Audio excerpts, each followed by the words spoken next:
Good morning, everyone. Welcome back to part 3 of me watching every Nicolas Cage movie he ever starred in. In this part, we're going to be going over just 2 movies, Vampire's Kiss and Time to Kill. The reason I'm only doing 2 movies this go around instead of 3 is because the third movie I planned on doing is called Wild at Heart. After watching it, I decided that movie needs a video of its own. So after this video comes out, that'll be the next video about me watching Wild at Heart. I need to watch it probably a couple more times and do a full-length video on it. It's just a different level of Nicolas Cage movie that I was not expecting. So this video will just be those 2 movies. The first movie for today is Vampire's Kiss. Vampire's Kiss follows a literary agent named Peter, played by Nicolas Cage. The movie shows his descent into insanity throughout the whole movie. It's very similar to American Psycho, just way crazier and starring Nicolas Cage. Movies like this is why I wanted to do this series. This was amazing. Nicolas Cage so far is at his most over the top, his most insane. It was so entertaining from the start to the very end. This movie is just insane thing after insane thing after insane thing. From Nicolas Cage's performance and his just horrible English accent. However, there is no one else in this entire office that I could possibly ask to share such a horrible job. They really let Nicolas Cage cook in this movie. He was doing his thing nonstop. It was awesome. So usually I go through some weird standout things in the movies, but this whole movie I could talk about, and I don't want to because I highly recommend you go watch this movie. If you haven't watched any of the movies I've recommended so far, please go watch this one. It is well worth your time. Because of that, I'm not going to go into any more detail about the movie other than what I've already said. This is my first ever S-tier movie. Without a question, this movie is S-tier.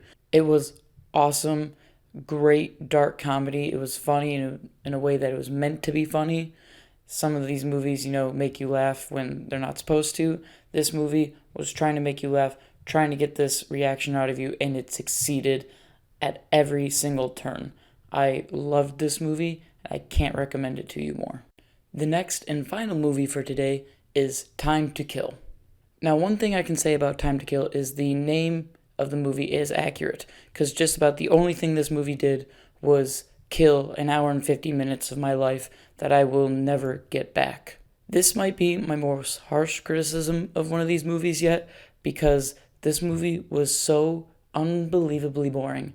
It felt like it was 4 hours long, and quite literally nothing happened in the entire movie. The entire movie is just made up problems in Nicolas Cage's character's head, and not in a fun, crazy way, just a wait, this was all for nothing kind of way. This movie takes place in Ethiopia during the late 1930s, as Italy was invading Ethiopia at the time, and follows an Italian soldier played by Nicolas Cage. Now I'm going to get this out of the way. Don't watch this movie. I do not recommend you watching this movie at all. This is the exact opposite of Vampire's Kiss.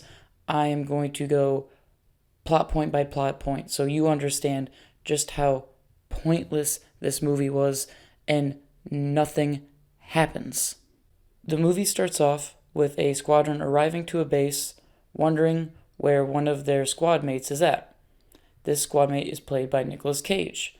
Now, he had left a day early than the rest of the squad because he had a toothache, and he couldn't take it anymore, and he said, I have to get to this new base now because they have a dentist there. I need to take care of my toothache. He couldn't wait the 12 hours for the truck to get there. He had to leave now. So he hitches a ride to the base. Now, obviously, the movie starts with the rest of the squad arriving to the base and Nicolas Cage not being there. He does not make it. And once he does finally make it to the base, he tells his buddy the story of what happened to him. So, Nicolas Cage is driving to the base to get to the dentist when there's an accident with the Jeep. And instead of waiting for the rest of the convoy to come in a few hours or waiting for them to fix the car, he just says, you know what? I'm in so much pain, I'm going to walk there. So he starts walking there.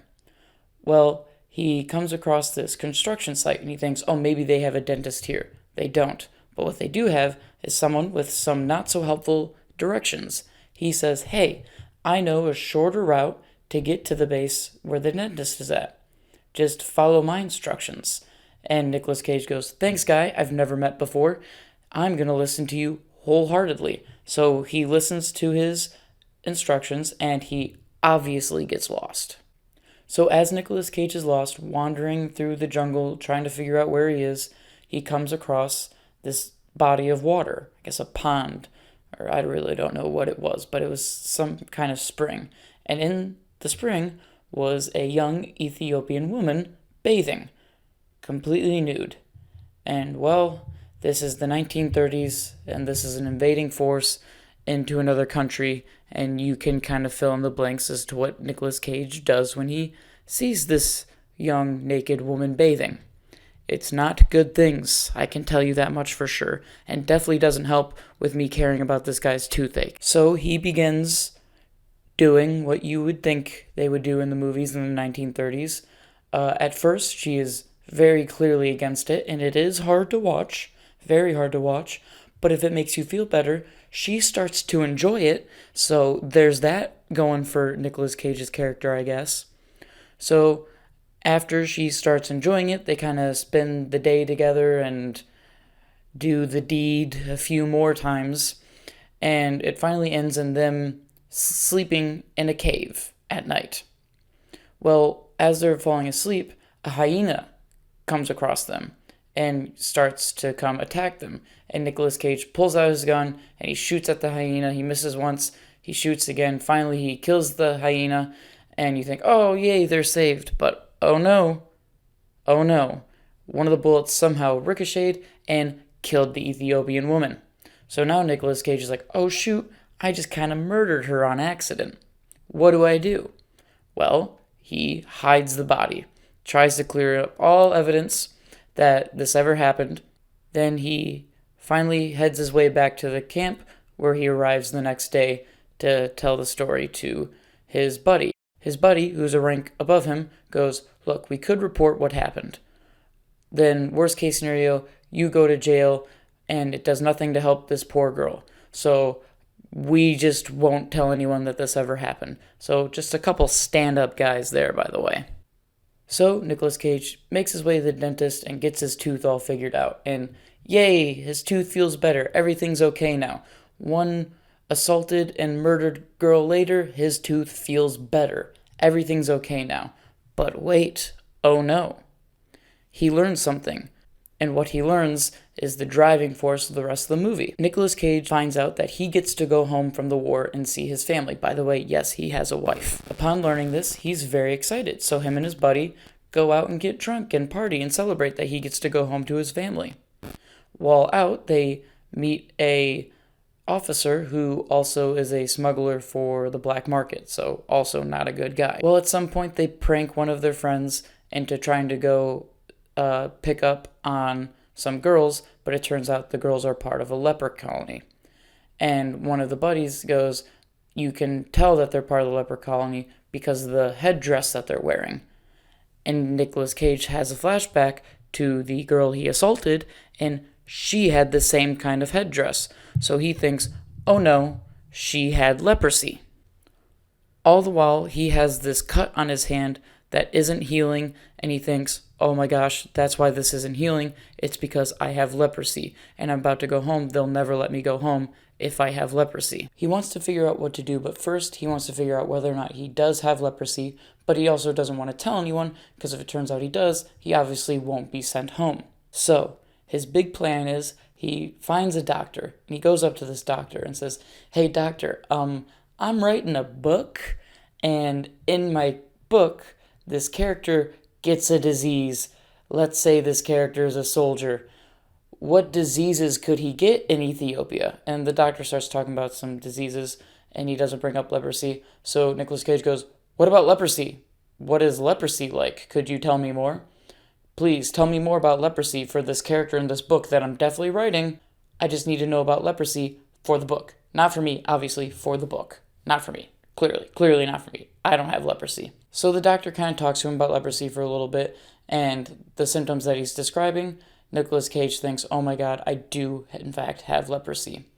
And as the conversation is kind of winding down, the doctor looks towards the bandage on Nicolas Cage's hand, and he goes, hey, do you want me to take a look at that? And Nicolas Cage goes, nope, I'm good.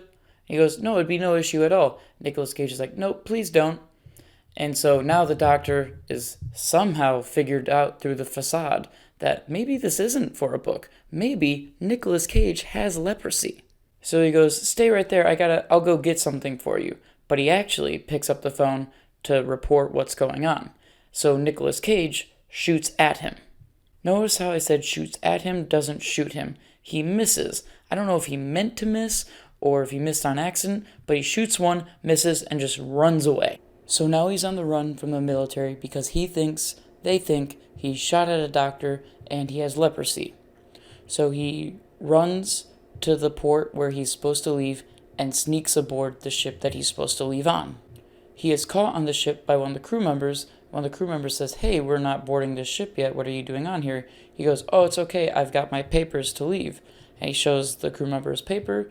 The crew member looks at the papers and says, these are in order. You just need to get them stamped up front. He goes, oh, okay. Do you think it's okay if I don't get them stamped? And the crew member says, no, you have to go get them stamped. Well, afraid that they are searching for him and know that he will go there, he doesn't want to go to the official place and get it stamped. So he leaves the ship and he tries to find another way to get home. He finds another way to get home, but unfortunately, it's too expensive and he doesn't have the money for it. So now he's stuck. He doesn't know what to do. But luckily, he runs into the black market guy from earlier in the movie that he partied with. And they party again. He's not super into it because he thinks he has leprosy now, and he won't let anyone touch him, obviously. So they kind of party the night away, and the next day they're driving back to the base. And on the way there, the black market guy stops and does a deal where he gets a decent amount of money. And Nicolas Cage sees that and goes, oh, this is my opportunity. So he steals the money to try and make it to the ship. Unfortunately, that didn't work out, so now he's out of options. He doesn't have any way to get home, and he has leprosy, and he thinks he's wanted by the military. But once again, luckily, he runs into the father of the woman he assaulted and killed. The father takes him in, not knowing that he's the one who killed his daughter. At this point, he hid the body too well, so they just think she's still missing. He stays with him for a while as he nurses his disease and stuff, and he's getting better. Well, over time, they kind of figure out who each other are. And in return for Nicolas Cage telling the girl's father where her body's at, her father tells him that she did not have leprosy. And so neither does Nicolas Cage. Yes, you heard me right. Nicolas Cage didn't have leprosy the entire time. I don't know what was going on with his hand. I don't remember if they explained it or not. I don't care enough to go back and look. But the whole time, Nicolas Cage did not have leprosy. So you know what happens? He just goes home normally. No one was ever after him. No one knew it was him who shot at the doctor. No one knew he had leprosy. He didn't even have leprosy. He could have just gotten it stamped and gone on his merry way. But instead he goes through all these loops and is just an idiot throughout the whole thing for no reason. Literally, this movie took place all in his head. All the problems, all completely in his head of his own manufacturing. And it was an hour and 50 minutes long.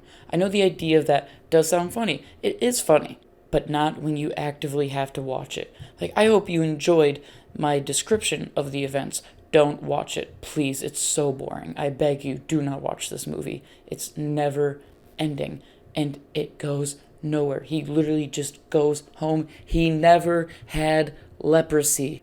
Because of all that, I have to put this movie in the worst category a movie can be in. Boring. Now, not that there was everything terrible about this movie. The acting's okay. It's shot pretty well. It looks good, but there's nothing good about the actual plot of the movie. It just goes nowhere and does nothing. And it's too long, and it is boring. So it is going in the boring category. Thank you for watching part 3 of me watching every Nicolas Cage movie.